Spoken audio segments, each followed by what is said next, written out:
Hey guys, Dominic here, and welcome to another episode of The Fad Show. So on today's episode, I just want to go over all the parts that I'm going to be ordering to do the first series of maintenance on my Saab 9.3 Aero wagon, which is going to be clutch replacement. So I have made two videos on the car now, one where I introduced it and then went over everything that was wrong with it.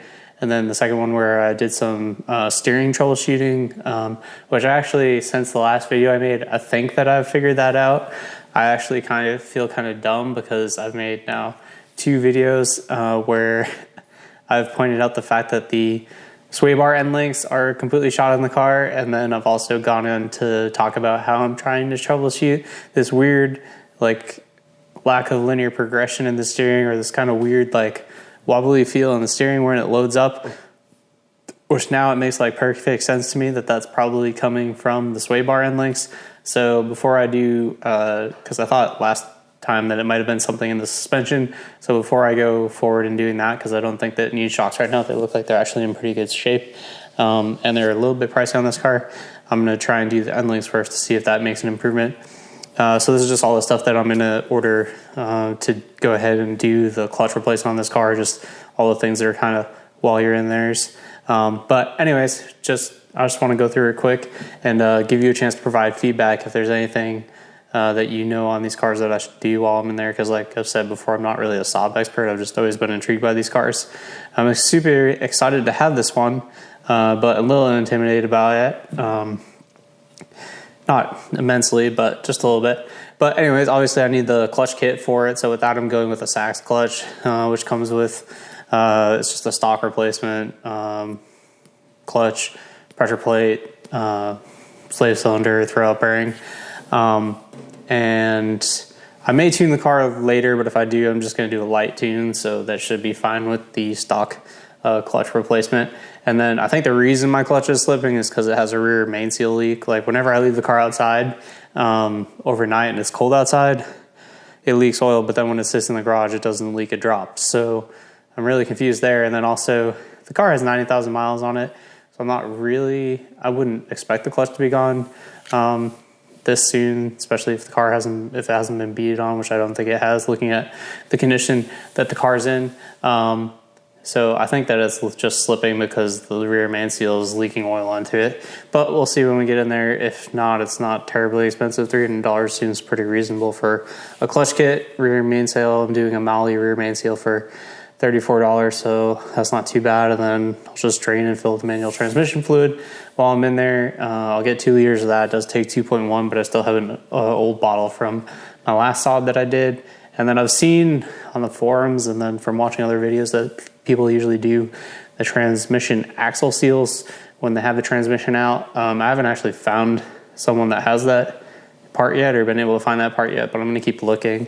And then if not, then that's fine. That's something you can do with the transmission in the car, but it's just easier to do when it's out. And then brake fluid, I'm going to have to bleed the slave cylinder, so I'll go ahead and bleed all four corners brakes for that. And I have plenty of brake fluid, so I didn't put anything down here for that. And sway bar bushings, while the subframe's out and the sway bar's out, I'm going to go ahead and put new bushings for the sway bar. And I'm actually probably gonna, I don't know if I'll paint the sway bar, but I'm gonna paint the subframe. I'll pressure wash it and paint the subframe while it's out. AC gaskets, so I have noticed that the AC compressor, there's definitely a refrigerant leak, either on the compressor itself or the hoses. I'm hoping it's the hoses, but once I get the subframe out of the way, I have a UV light and I'll go in and try and figure out where that's coming from. So possible compressor, I really hope not, because they look like they're kind of pricey for this car. But hopefully I can get away with just replacing the gaskets, and that will take care of that. And then might as well put a dryer in it while I have the system depressurized, and the dryer's right there next to the compressor. So that's pretty cheap to do. And then I'm going to replace the control arms. I definitely can tell that the control arms bushings are pretty bad. And since the control arms are going to be out when I have the whole subframe down, because I'm just going to disconnect the ball joints and lower everything down, I'll go ahead and replace the control arms, and it's cheaper. Well, I don't know if it's really cheaper, but it's definitely cheaper / easier to just buy the whole control arm. So I'll go ahead and order those. And then the sway bar end links, like I was talking about before, which I think are going to address my steering issue that I've been having. So that's it. That's the list of parts. That's everything I plan to do while I'm there, I guess the other thing I'm going to do is just deep clean the engine while the subframe's out. I'll make sure I degrease the entire engine and clean it up so I can try and figure out where some of this, there's a lot of dried oil on the engine, and I don't think there's anywhere actively leaking other than the rear main seal, but I'll try and clean it up so that I can identify leaks in the future and just so it looks better. But yeah, I think that's pretty much it. So the next video I make is probably just going to be starting to tear apart stuff on the top of the engine bay to get access to the transmission and to the shifter and slave cylinder, and maybe work on disconnecting some of that stuff.